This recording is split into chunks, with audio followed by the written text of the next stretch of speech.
తెలంగాణ రాష్ట్రం నుంచి చాలా మంది బతుకుదెరువు కోసం అప్పులు తీర్చడం కోసం మరి గల్ఫ్ దేశాలకు ఇజ్రాయెల్ దేశాలకు వెళ్ళి అక్కడ ఈ ఏజెంట్ల వలలో చిక్కుకొని చాలా మంది బతుకులు ఆగమైతా ఉన్నాయి.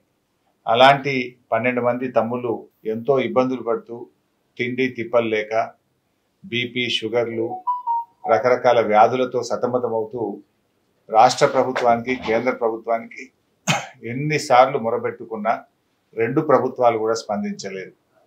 కానీ ఈరోజు బీఆర్ఎస్ పార్టీ తరఫున జోర్డాన్లో చిక్కుకున్న ఈ 12 మంది తమ్ముళ్లను బీఆర్ఎస్ పార్టీ తరఫున ఈరోజు పెనాల్టీ కట్టి తిరిగి స్వదేశానికి తీసుకురావడం జరిగింది.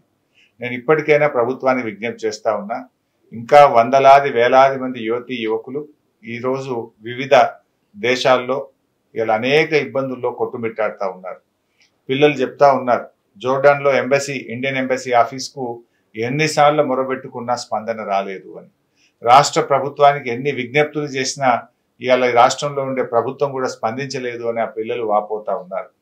ఇవాళ ప్రభుత్వాలు మన పిల్లల్ని మనం కాపాడుకోవడం మీ బాధ్యత. ఇవాళ 2 ప్రభుత్వాలు మొద్దు నిద్రపోతే బీఆర్ఎస్ పార్టీ ఈ 12 మంది పిల్లల్ని కాపాడి స్వదేశానికి తీసుకురావడం జరిగింది. సో ఈ 12 మంది గురించి కాదు నేను ఆలోచిస్తున్నది, ఈ 12 మందే కాదు, ఇంకా చాలా మంది పిల్లలు అక్కడ చిక్కుకొని ఉన్నారు. ఇప్పటికైనా రాష్ట్ర ప్రభుత్వము ఇటు కేంద్ర ప్రభుత్వం స్పందించి ఇలాంటి పిల్లలు కష్టాల్లో ఉన్నటువంటి భారతీయులను తెలంగాణ బిడ్డలను తిరిగి స్వదేశానికి తీసుకొచ్చేటువంటి బాధ్యతను చర్యలు తక్షణమే తీసుకోవాలని చెప్పి నేను రాష్ట్ర కేంద్ర ప్రభుత్వాలను డిమాండ్ చేస్తా ఉన్నా. ఇవాళ రేవంత్ రెడ్డి చాలా మాటలు చెప్పాడు ఎన్నికల ముందు, గల్ఫ్ సంక్షేమ బోర్డు పెడతానని, వాళ్ళ కోసం ప్రత్యేక పాలసీ తీసుకొస్తామని, నిధులు పెడతామని చెప్పారు. 2 సంవత్సరాలైనా రేవంత్ రెడ్డి నుంచి స్పందనే లేదు. ఆయన మాటలకు ఎక్కువైపోయింది తప్ప ఏ ఒక్కటి కూడా ఇచ్చిన హామీలు ఇవాళ నెరవేర్చేటువంటి పరిస్థితి కనబడతలేదు. మన రాష్ట్రం నుంచి అలా 8 మంది ఎంపీలను బీజేపీ పార్టీ గెలిచింది, 2 కేంద్ర మంత్రులు ఉన్నారు. నేను వాళ్ళకు స్వయంగా లేఖ రాసిన వీళ్ళ గురించి ఆలోచించండి అని, కానీ స్పందన రాలేదు.